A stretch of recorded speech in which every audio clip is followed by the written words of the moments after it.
Voilà, quelle joie d'être avec vous ce matin, de vous voir. Merci pour vos sourires en arrivant. Hein. Je me sens toujours bien accueilli. Je me rends compte qu'il faut toujours aussi avoir le cœur bien accroché quand on vient à Esbly. Toujours des choses étonnantes qui se passent dans la vie des uns et des autres. Et du coup, j'ai un sujet qui n'a rien à voir avec ce qu'on a vécu ce matin. Simon m'a dit, si tu parlais de l'encouragement, je pense que tu seras peut-être pas trop loin de ce qui est en train d'être vécu dans l'Église. Alors voilà, je viens avec un message qui nous parle d'encouragement ce matin. Je ne sais pas si on aura les dias, mais c'est pas grave, ça va venir. Dans une interview que je lisais récemment, le philosophe Francis Midal décrivait le découragement comme le mal de notre siècle. Il faisait la comparaison avec les siècles précédents et il disait que comme la névrose, alors je ne sais pas si vous avez en tête Woody Allen par exemple, c'est typiquement le profil de la personne névrosée, la névrose était le mal du XXe siècle, comme le spleen, là si vous avez vos études en tête, les poètes maudits, était le mal du XIXe siècle, le XXIe siècle, lui, serait marqué par le découragement. Et il relève plusieurs raisons à cela. Plusieurs raisons qui sont imbriquées dans notre société. Déjà, cette évolution technologique qui nous amène à cette illusion que nous pouvons tout contrôler dans notre vie. Nos smartphones, l'intelligence artificielle désormais, nous donnent l'impression qu'on peut mieux maîtriser notre emploi du temps, qu'on peut viser une plus grande efficacité. Et on a l'impression que c'est ça dont on a besoin. Mais en fait, l'effet, c'est plutôt de nous déshumaniser. À force de viser justement toujours cette rentabilité, toujours cette maîtrise de nos vies, le résultat, c'est plus de stress. C'est plus de lutte face à tout ce que nous ne maîtrisons pas dans notre vie, parce que nous n'avons pas été créés pour tout maîtriser. Et ça engendre le découragement. De la même manière, peut-être c'est les plus jeunes qui sont confrontés à cela, mais il y a cette obsession de notre image. Et là aussi, c'est le rapport peut-être avec les réseaux sociaux qui l'illustre parfaitement. On se met en scène en faisant des vidéos sur TikTok, mais même nous, adultes, on écrit des messages sans cesse sur WhatsApp. Et comment il va être reçu? Et est-ce que j'ai répondu à ce message? Ce matin encore, j'avais un dialogue avec quelqu'un que je n'ai pas vu depuis 1 an et demi qui me disait « Mais tu ne m'as pas répondu à mon message WhatsApp de mars 2024 !» Pardon ma sœur, mais c'est tellement compliqué de pouvoir répondre à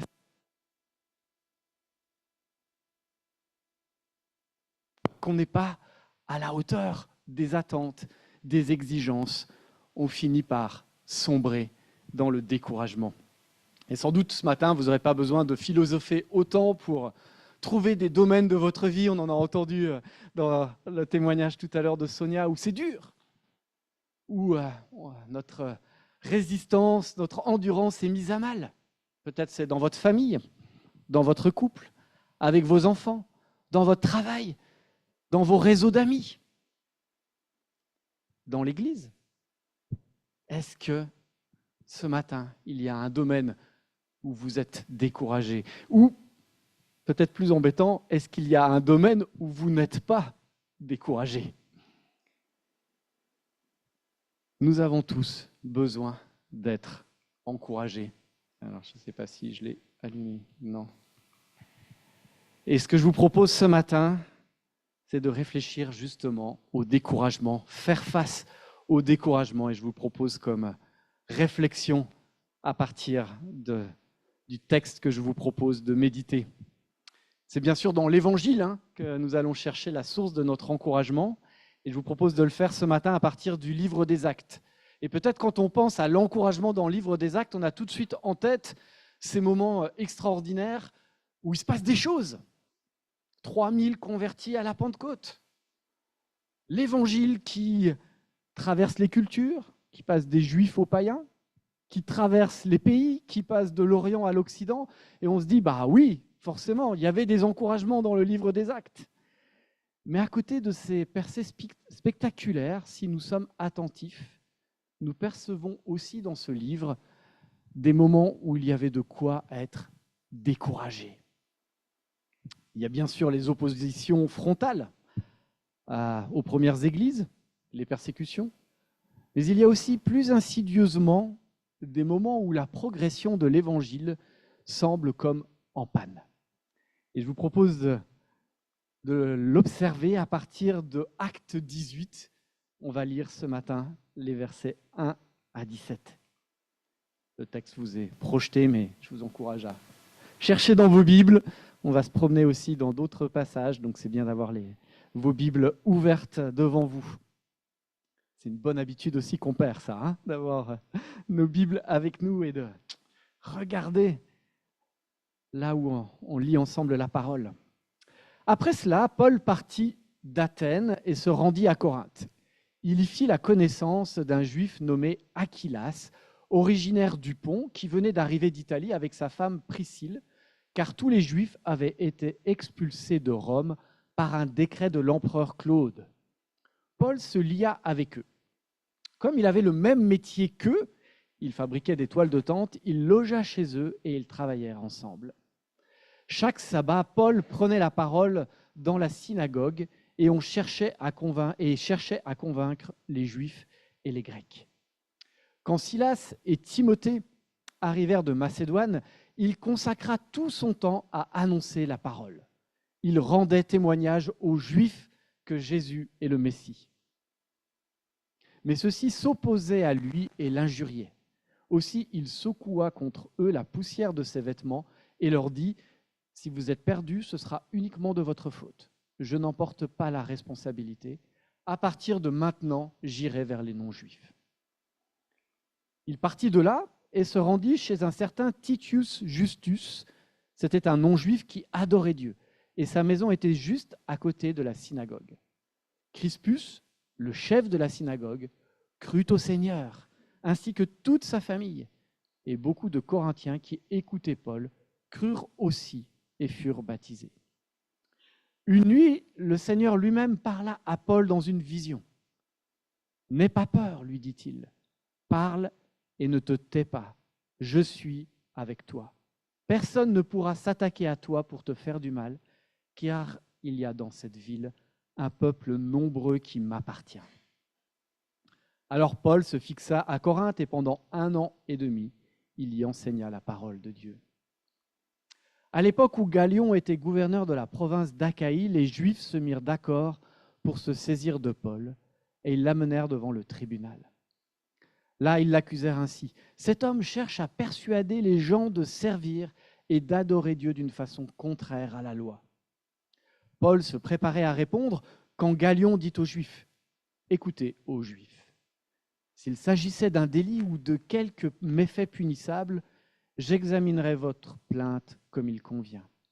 Mais puisqu'il s'agit de discussions sur des mots, sur des noms, sur votre loi particulière, cela vous regarde et je ne veux pas en être juge. » Là-dessus, il les renvoya du tribunal.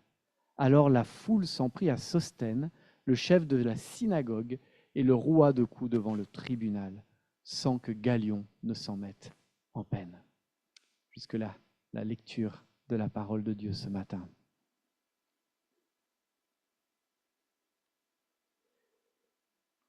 N'aie pas peur, parle et ne te tais point.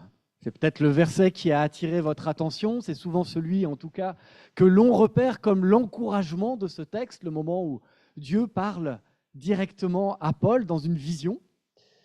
Mais pourtant, l'encouragement de ce texte commence bien avant ce verset, bien avant cette apparition plus spectaculaire, ce moment où, un peu comme on l'a entendu ce matin, on sent que Dieu nous porte. Et pour bien nous en rendre compte, je vous propose de suivre la réflexion suivante. Tout d'abord, peut-être vous ne l'avez pas bien saisi, et c'est normal parce que ce n'est pas tout à fait dans le texte, c'est plutôt dans ce qui se passe avant, les raisons que Paul a d'être découragé à ce moment de son ministère à Corinthe. Ensuite, je vous propose que nous regardions comment, par bien des manières, Dieu est intervenu pour encourager son apôtre. C'est le Dieu de l'encouragement.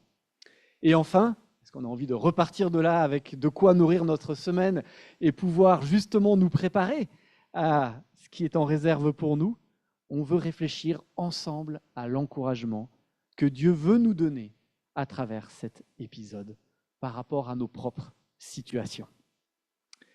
Allez, on est parti. De bonnes raisons d'être découragé, même quand on s'appelle Paul. En Acte 18, on est au cœur de ce qu'on appelle le deuxième voyage missionnaire. Là, vous avez la carte sous vos yeux de ce qui s'est passé. On ne va pas revoir toutes les étapes, mais ce qu'il faut retenir, c'est que Paul a donc implanté un certain nombre d'églises et que pendant son deuxième voyage missionnaire, il est parti les revisiter pour encourager les frères et sœurs.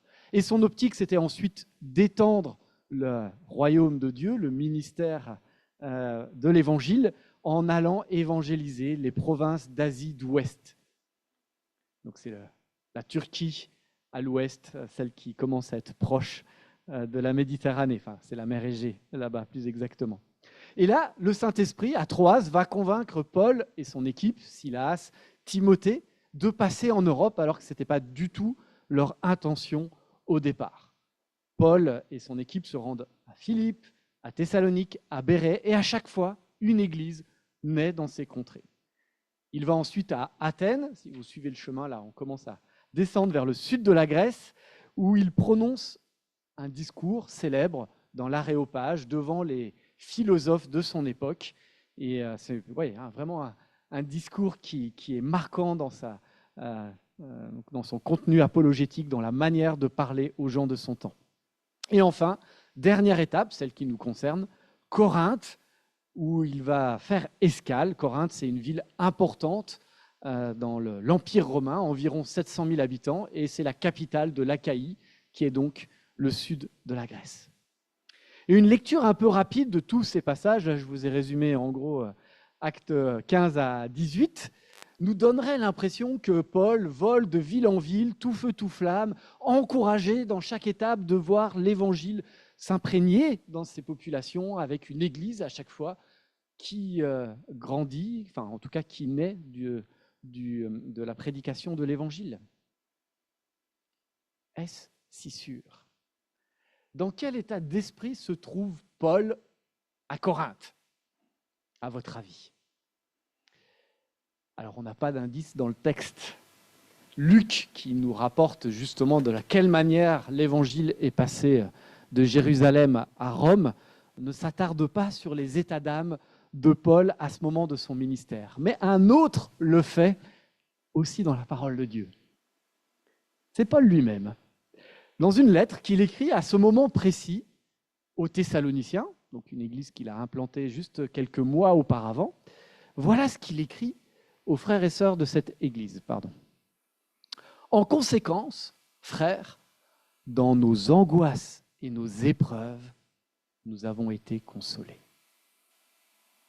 Angoisse, épreuve, sont des mots forts, hein ?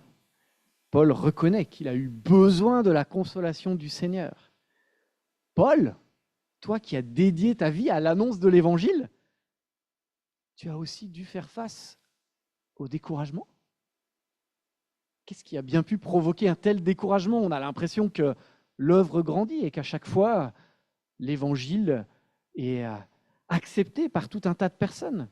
Des églises qui naissent en quelques semaines. Vous dites ça à des implanteurs d'églises aujourd'hui, ils seront terriblement encouragés. Eh oui, il y a quelque chose qui préoccupe Paul. En fait, à chaque fois, on se rend compte dans cette partie du livre des Actes, Paul a certes implanté des églises, mais il n'a pas pu rester là où l'Évangile a commencé à percer. À chaque fois, il est accusé par les communautés juives de créer le trouble et il est chassé de la ville. Il ne reste que quelques semaines. Résultat, angoisse, épreuve. Il doit s'enfuir, souvent en catimini. Et même s'il en est délivré, à Corinthe, il vit probablement comme un contre-coup de toutes ces émotions accumulées. Et puis la forte proportion des païens, parmi justement ces églises créées en Europe, c'est le bastion là, de l'évangile qui progresse vers les païens, et on le voit, les communautés juives repoussent Paul, on l'a encore à Corinthe, c'est les païens qui acceptent l'évangile. Mais ça préoccupe Paul, parce que le paganisme, ça n'a pas grand-chose à voir avec la loi de Dieu. Polythéisme, immoralité.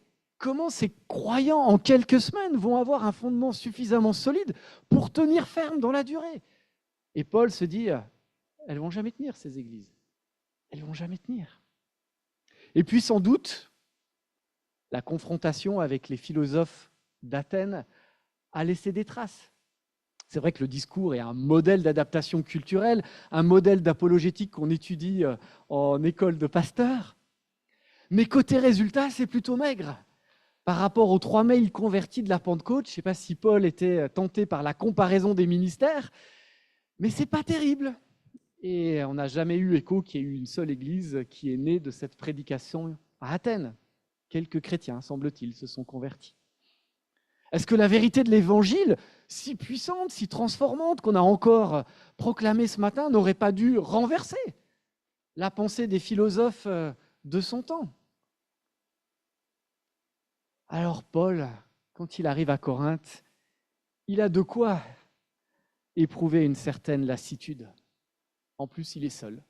Silas et Timothée sont partis à la pêche aux nouvelles de ces églises, justement nouvellement fondées. Et puis, il semble qu'il n'y a plus de sous dans les caisses. Il a dû reprendre un travail. Et puis, à Corinthe, le scénario semble se répéter. Les Juifs ne veulent pas entendre parler de l'Évangile. Seuls les païens sont intéressés. Qu'est-ce qui va se passer quand la fronde va monter? Est-ce qu'il va devoir en nouveau fuir? Ce n'est pas le moment le plus stimulant de ce second voyage missionnaire. L'action de Dieu semble comme discrète.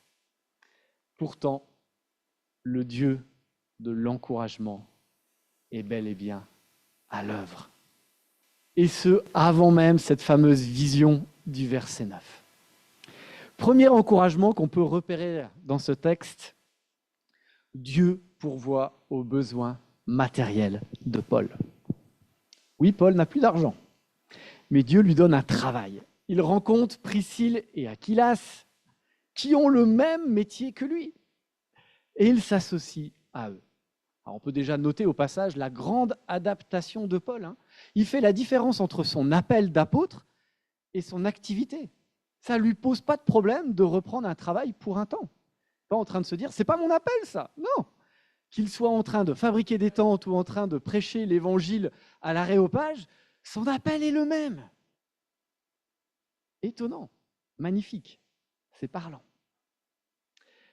Et c'est un beau rappel que toutes situations, même les plus frustrantes, peuvent être utilisées par Dieu pour faire avancer la mission qu'il nous confie. On l'a un peu vécu à l'église de Farmoutier. Je suis pasteur maintenant depuis presque 12 ans. J'étais à mi-temps pendant toute une période avec Esbly et Farmoutier. Et à la fin des travaux, on a construit donc ce bâtiment. Ça a pris 5 ans. Et ça a pris quand même beaucoup d'énergie pour l'église. Et là, on se disait, ça y est, on a un bâtiment sur la ville de Farmoutier. On était en 2018 à l'époque. On va enfin pouvoir faire ce pourquoi le Dieu de l'encouragement nous appelle. Témoigner, être une présence dans la ville de Farmoutier. Mais les 2 premières années dans ce bâtiment ne se sont pas passées du tout comme on l'avait prévu.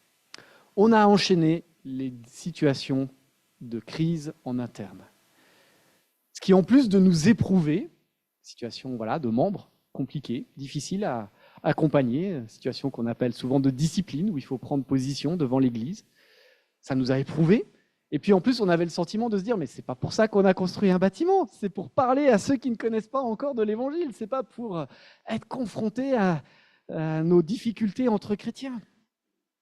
Et pourtant, je dois reconnaître que ces situations, aujourd'hui, ont renforcé l'unité entre les membres, entre les responsables, comme aucune formation, aucun colloque n'aurait pu le faire. Nous n'avons pas perdu notre temps pendant cette période. Notre mission semblait au point mort, mais on a vu notre équipe de ministère se consolider. Et c'est d'ailleurs le deuxième encouragement de ce texte pour Paul. Certes, il a sans doute un peu moins d'envergure de ministère, du fait qu'il ait dû reprendre son travail de faiseur de tente, Mais il se lie d'amitié avec deux nouveaux collaborateurs, Priscille et Aquilas, qui s'avéreront d'une redoutable efficacité pour la suite. Et puis alors que la prédication de Paul semble à nouveau repoussée par les Juifs, vous avez noté, le chef de la synagogue, Crispus, se convertit. Cet homme, il va jouer un rôle, je vous assure, dans l'église de Corinthe. Quand vous parcourez les lettres à Corinthe, vous allez voir que justement, c'est typiquement une église confrontée à tous ces relents de paganisme. Et il fallait des hommes de la trempe de Crispus, un juif né dans la loi, qui découvre l'évangile et qui avait justement cette stature pour certainement être un pilier de l'église de Corinthe qui allait naître. Pour un visionnaire comme Paul, dans ce temps de vache maigre, renforcer son équipe de missionnaires par des juifs bien disposés à l'évangile. Enfin, Priscille, Aquilas, juif, Crispus, juif, ça a dû être un encouragement puissant. Troisième encouragement, l'arrivée de Timothée et Silas à Corinthe. Alors bien sûr, ça a été un encouragement pour Paul de voir encore son équipe grandir à nouveau, se renforcer par l'arrivée de ses deux fidèles collaborateurs. Mais pas que. Timothée revient avec des nouvelles des églises et particulièrement des Thessaloniciens. Des nouvelles de leur foi. C'est ce qu'on a commencé à lire tout à l'heure. J'ai juste arrêté la lecture au verset 7. Mais écoutez comment cela continue. En conséquence, frères, dans nos angoisses et nos épreuves, nous avons été consolés à votre sujet à cause de votre foi. Car maintenant nous vivons puisque vous demeurez fermes dans le Seigneur. Paul le dit on ne peut plus clairement.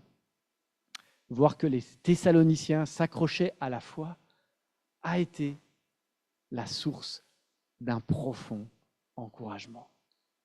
Il a pu voir qu'il n'était pas indispensable à l'œuvre de Dieu. Dieu a fait sans lui ce que lui voulait faire. C'est incroyable quand on voit Dieu faire cela. Et je le vis un petit peu ce matin avec vous, que j'ai quitté depuis quelques années, et de vous voir toujours aussi zélé, enthousiaste pour l'Évangile. Et je vois que Dieu continue son œuvre. Et c'est beau, c'est encourageant d'être avec vous ce matin. Dieu a fait sans Paul ce que Paul voulait faire. Et quand on voit ça, on peut se dire que Dieu est là, il est présent, il est vivant, il est le premier concerné par ce qui touche notre cœur. Quatrième encouragement, toujours lié à l'arrivée de Timothée et Silas. Quand Silas et Timothée furent arrivés de la Macédoine, il se donna tout entier à la parole, attestant aux Juifs que Jésus était le Christ. Silas et Timothée ne sont pas venus les mains vides. Ils sont venus avec des dons des églises, justement, qu'ils sont allés encourager, consolider, plus particulièrement, semble-t-il, de l'église de Philippe. Et Paul peut à nouveau se consacrer à son ministère, à l'annonce de la parole, plus exactement, à temps plein. Il le faisait encore avant, mais là, il peut redonner toute l'envergure de son ministère. Et ce geste de générosité a à ce point marqué Paul qu'il n'a pas juste fait un accusé de réception de ce don la semaine d'après. 15 ans après, il en parle encore aux Philippiens pour leur dire à quel point le fait qu'ils aient pris soin de lui, mais surtout qu'ils aient témoigné par ce geste qu'ils partageaient la même préoccupation que lui pour l'Évangile, a encouragé Paul.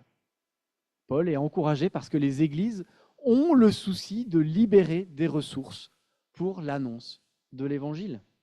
Vous voyez dans ce passage, à la fois, il n'y a ni le dogmatisme de dire il devrait y avoir personne à temps plein dans le ministère, on peut tous travailler, ni l'idée de dire il faut absolument un pasteur dans chaque église.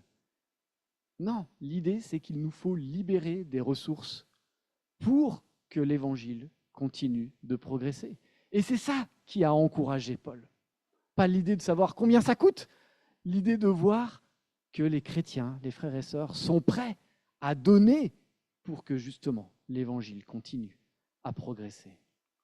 Paul est encouragé parce que Dieu a suscité la générosité, alors ça n'apparaît pas à l'écran, désolé, il y a un problème de format, entre partenaires de l'Évangile. Il a vu justement ces églises comme devenant des partenaires de la mission que Dieu lui avait confiée, et c'est ça qui l'a encouragé. Cinquième et dernier encouragement, il y a donc cette fameuse vision dans notre passage. Ne crains point, parle et ne te tais point, car je suis avec toi, et personne ne mettra la main sur toi pour te faire du mal. Parle, car j'ai un peuple nombreux dans cette ville. Un encouragement merveilleux. Le Seigneur rappelle à Paul sa mission, le conforte dans l'annonce de l'Évangile à Corinthe. Mais ce qui est vraiment intéressant par rapport à cet encouragement, au-delà de justement ce témoignage, et on a entendu Sonia ce matin, mais si on faisait passer le micro dans la salle, je suis sûr que vous auriez, vous aussi, à dire comment Dieu a agi de manière concrète dans votre vie. Ce qui est particulièrement encourageant et enthousiasmant, je trouve, pour moi en tout cas, c'est la manière dont ça s'est concrétisé dans ce passage. Paul, je vous l'ai dit tout à l'heure, en arrivant à Corinthe, en voyant comment les choses se passent, il se dit, ça va être bis repetita. Le jour où les Juifs vont se liguer pour dire que je crée le trouble, ils vont créer un complot, créer une émulsion populaire qui va faire que je vais devoir quitter la ville. Et c'est ce qui se passe au verset 14. Paul est traîné devant les tribunaux. Et regardez comment les choses se passent. Alors que Paul allait ouvrir la bouche, lorsque Gallion dit aux Juifs, Paul allait parler, et c'est Gallion qui parle à sa place pour dire qu'il ne va pas s'occuper de ces affaires-là. Son rôle, c'est de savoir si la justice dans la ville est respectée. Et je crois que si Luc nous rapporte cette phrase de Gallion, c'est qu'elle a dû rester comme un moment marquant dans le ministère de Paul. Un tournant. Pour la première fois, Paul n'est pas obligé de quitter la ville au bout de quelques semaines. Les autorités, quelque part, ont pris une position qui lui permette de rester, nous dit le passage, 1 an et demi. Il va pouvoir rester à Corinthe pour la première fois, justement dans sa perception de rester plus longtemps pour affermir et encourager les chrétiens à s'accrocher à la parole de Dieu. Vous voyez comment, au milieu du découragement de Paul à Corinthe, Dieu a semé tout un tas de graines qui allaient produire un fruit profond et durable. Et de quelle manière il a pu recevoir cette parole, ne te tais point. Et je trouve vraiment le texte ironique, parce que c'est en se taisant et en ne parlant pas que quelqu'un parle à sa place qu'il a pu continuer cette mission à Corinthe. Parce que s'il avait ouvert la bouche, je crois qu'à nouveau, l'émeute se serait créée.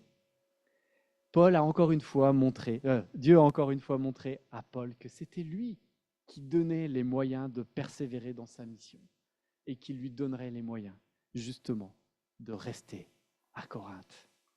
Dieu est vraiment le Dieu de l'encouragement. Dieu donne les moyens de persévérer à Paul. Dieu est vraiment le Dieu de l'encouragement. Alors, quelles leçons pouvons-nous tirer de ce passage pour faire face à nos propres découragements? La première chose que j'aimerais vous laisser de ce passage, c'est qu'en fait, le découragement est normal. Le découragement est normal. Je pense qu'il faut insister. Le découragement est normal. Car bien souvent, ce qui va nous plonger dans un état de découragement, et je vais faire la différence entre le découragement et un état de découragement, c'est qu'on va culpabiliser d'être découragé. Je pense comme ça, de manière un peu réflexe, aux mamans qui viennent d'avoir un bébé. D'un côté, c'est le plus beau cadeau du monde, et parfois, c'est tellement dur qu'elles n'en peuvent plus. Le découragement est normal. Il fait partie de notre condition humaine. Il nous rappelle que nous avons des limites émotionnelles, des limites physiques, des besoins dans ce domaine.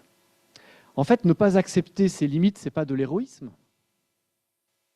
C'est une des multiples manières que nous avons de nous rebeller contre Dieu. Cela prolonge la faute originelle, vouloir être Dieu à la place de Dieu. Gérer les choses comme Dieu les gère. Il n'y a que lui qui n'a pas de limite. Et même quand il s'incarne en Jésus, il prend nos limites. Est-ce que nous voulons faire plus grand, plus fort, plus je ne sais quoi que Jésus?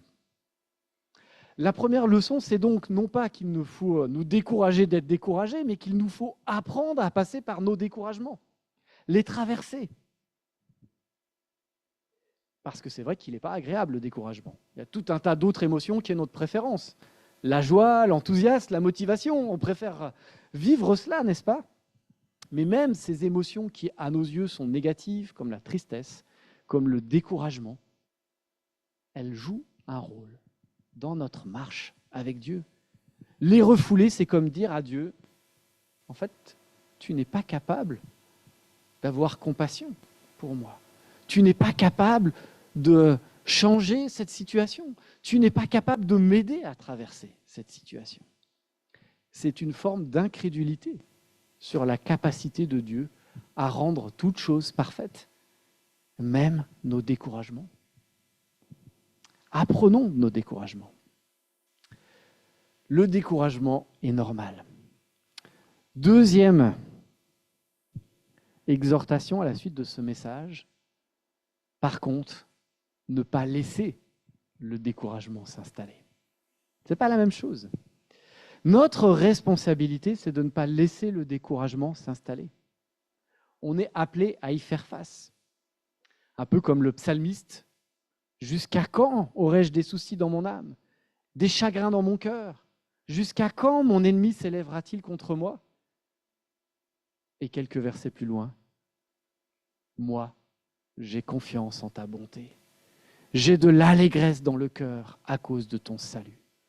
Je chante à l'Éternel, car il m'a fait du bien. J'avais encore dernièrement une discussion avec une sœur de notre assemblée qui passe, ou je pourrais presque dire qui passait, par un grand temps de découragement. Et elle consulte une psychologue, hein. C'est tout à fait possible dans ces moments-là, des gens qui peuvent nous aider à y voir un peu plus clair. Dans son cas, cette psychologue était non chrétienne et elle avait ce bon réflexe justement d'en parler avec quelqu'un d'autre dans la foi pour me demander si ces encouragements étaient bibliques. Je trouve que c'est une belle démarche. Elle me demandait si sa psychologue qui lui disait de voir les situations qu'elle vivait sous un autre angle, justement, est-ce que ça, c'était quelque chose qu'on retrouvait dans la Bible? Est-ce qu'il n'y avait pas possibilité de positiver les épreuves? Alors, bon conseil? Conseil biblique? Vous auriez répondu quoi? En fait, on prend le problème à l'envers en le voyant comme ça. S'il y a bien des personnes qui peuvent penser que la vie peut jaillir des ruines, c'est bien les chrétiens. Ce n'est pas la pensée positive. On a de bonnes raisons de croire cela. Nous savons que Dieu est bon. Nous savons que malgré les circonstances, il nous aime. Il l'a démontré en nous donnant Jésus à la croix. On ne s'appuie pas sur un principe psychologique qui dit « Ah, il faut positiver, c'est toujours mieux de le voir comme ça ». On s'appuie sur le Dieu qui a fait jaillir la vie de la mort. Alors oui, bien sûr, il y a quelque chose à apprendre de nos difficultés et de nos épreuves. C'est l'encouragement au cœur de tout encouragement. Il n'y a que Dieu qui ne peut produire cet encouragement. Mais là aussi, on a un rôle à jouer. On doit veiller sur nous-mêmes. Et pour finir, je vous propose 3 choses, me semble-t-il, que nous devons faire, justement, nous, pour que le Dieu de l'encouragement puisse faire jaillir la vie depuis ces situations qui sont parfois un peu en ruine dans nos vies. La première chose, c'est tout simplement faire du royaume de Dieu notre priorité. Je ne vais pouvoir être encouragé par Dieu que si je partage ses priorités. Si je ne fais qu'attendre que Dieu résolve la situation sans moi, chercher à m'intéresser, partager avec Dieu ce que lui veut faire dans ce monde, je ne vais pas être attentif à ce que Dieu fait dans ma vie. C'est sans doute comme ça qu'il faut comprendre le parler et non se taire que Dieu donne à Paul dans ce passage. Ce n'est pas l'idée de parler à tort et à travers dans chaque situation de Dieu. On l'a bien vu d'ailleurs, Paul n'a finalement pas parlé devant Galion. Non, c'est aligner nos priorités sur celles de Dieu en étant disponible pour ce que lui veut faire dans nos vies. Et je dois reconnaître dans ma propre vie cet engrenage infernal. Mes préoccupations, mes découragements grandissent quand ma préoccupation pour le royaume de Dieu diminue. Ce n'est qu'en cherchant le royaume de Dieu que nous pourrons nous laisser encourager par le Dieu de l'encouragement. Donc, première chose sur laquelle nous devons veiller, est-ce que mes préoccupations sont bien alignées? Deuxième chose à faire, apprendre à laisser Dieu agir. Alors, on le sait en théorie. On le sait en théorie, ça. Il n'y a pas de souci. Mais il y en a un gros problème. C'est que si on était à la place de Dieu, on n'agirait pas vraiment comme lui. Et du coup, on a bien du mal à le laisser agir dans notre vie. Alors ceux qui m'ont subi pendant quelques années ici se rappellent peut-être de cette petite histoire, mais bon, je deviens un vieux pasteur qui radote, mais je la trouve tellement encourageante, en tout cas, je ne sais pas si elle est encourageante, mais évocatrice de notre problème. C'est l'histoire d'un chef de chantier qui embauche un ouvrier pour pousser un mur au milieu d'un terrain vague. Et donc notre ouvrier qui vient de retrouver un emploi, eh bien, il est tout content. Et il s'attelle à sa tâche avec toute sa force, toute son énergie, du matin jusqu'au soir, qu'il pleuve, qu'il fasse beau, il est sur le chantier et il pousse son mur. Je ne sais pas si vous avez déjà poussé un mur, il n'y a pas de travail plus ingrat, parce qu'il ne se passe pas grand-chose, à vrai dire, quand on pousse un mur. Et notre homme, il voit son moral un petit peu diminuer au fur et à mesure des jours, et à la longue, bien, finit par aller voir son employeur pour lui donner sa démission.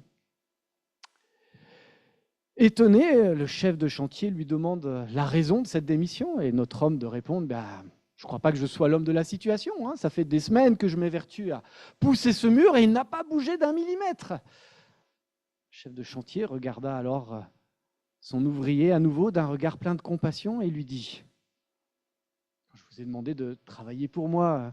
Est-ce que vous n'avez pas accepté ce travail avec joie? Est-ce que je vous ai manqué de respect à un moment donné? Est-ce qu'il y a un jour où je ne vous ai pas versé votre salaire? Est-ce que je vous ai dit que le travail n'était pas bien fait? Est-ce que je vous ai dit que je m'attendais à ce que le mur bouge ?» L'ouvrier regarde le patron interloqué. Le patron poursuit en disant « Mais regardez-vous désormais.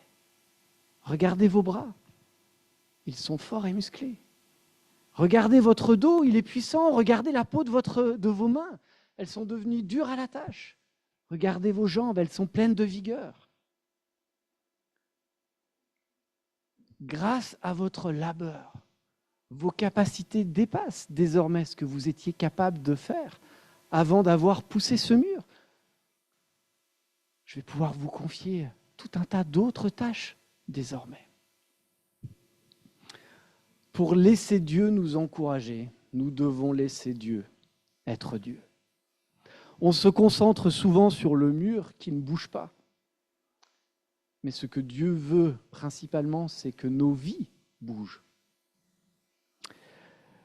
Encourageons-nous à ne pas avoir une idée trop précise de ce que Dieu devrait faire, même dans ces situations où on n'a plus le moral. Dieu est en train d'agir, mais peut-être pas comme on penserait qu'il devrait le faire. Allez, dernière chose, choisir la reconnaissance. Alors, on a quelques personnes qui sont particulièrement attachées à cela dans cette église, je le sais. Alors j'en dirai juste quelques mots, mais dans chaque situation où j'ai souligné un encouragement que Dieu a prodigué à Paul, en fait, Paul était toujours face à deux choix, l'apitoiement ou l'encouragement. L'apitoiement de ne pas avoir pu rester à Thessalonique, ou l'encouragement de voir que sans lui, les Thessaloniciens sont encouragés. L'apitoiement qu'à Corinthe, les Juifs sont tout aussi endurcis que dans les autres villes, ou la louange de voir le chef de la synagogue se convertir et toutes les perspectives que cela va donner dans les années futures. Choisir la reconnaissance, la louange à Dieu, c'est choisir de croire que tout concourt au bien de ceux qui aiment Dieu. Ce n'est pas une promesse qui nous dit que tout va se régler dans notre vie. C'est une décision de nous rappeler que Dieu est bon, bienveillant et qu'il ne peut donc pas en être autrement, même si tout semble dire le contraire dans la situation dans laquelle je suis. J'appelle ça la présomption de bienveillance sur Dieu dans ma vie. Quoi qu'il se passe, Dieu est bon.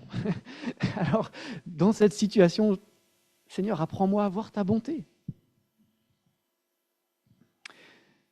Dieu veut prendre soin de nous. Il veut prendre soin de nous émotionnellement. Il veut prendre soin de nous dans les détails de nos vies. Il veut qu'on apprenne à le voir agir, même quand les choses semblent au point mort, même quand rien ne semble bouger. Des gestes, des attitudes, des visites, des phrases, des prières vont alors transformer l'ordinaire de la vie en l'extraordinaire de Dieu. Je vais voir que Dieu me le donne en plus d'une manière qui m'est toute personnelle. Rappelez-vous des larmes de Sonia en se rappelant la prière de Simon mardi. Tellement incroyable, tellement magnifique. Que le Dieu de tout encouragement vous encourage dans vos défis personnels et dans vos défis d'église ici à Espli. Le temps est bien avancé, mais je propose juste, on fait silence quelques secondes et essayez de voir dans vos situations qui vous découragent, là où le Dieu de l'encouragement est déjà à l'œuvre. Essayez de voir comment Dieu a peut-être fait des choses ces derniers jours, dans votre cœur, dans vos amis, dans vos circonstances, qui font écho à ce qu'on a pu dire ce matin. On va juste passer quelques secondes en silence et je prierai ensuite pour terminer.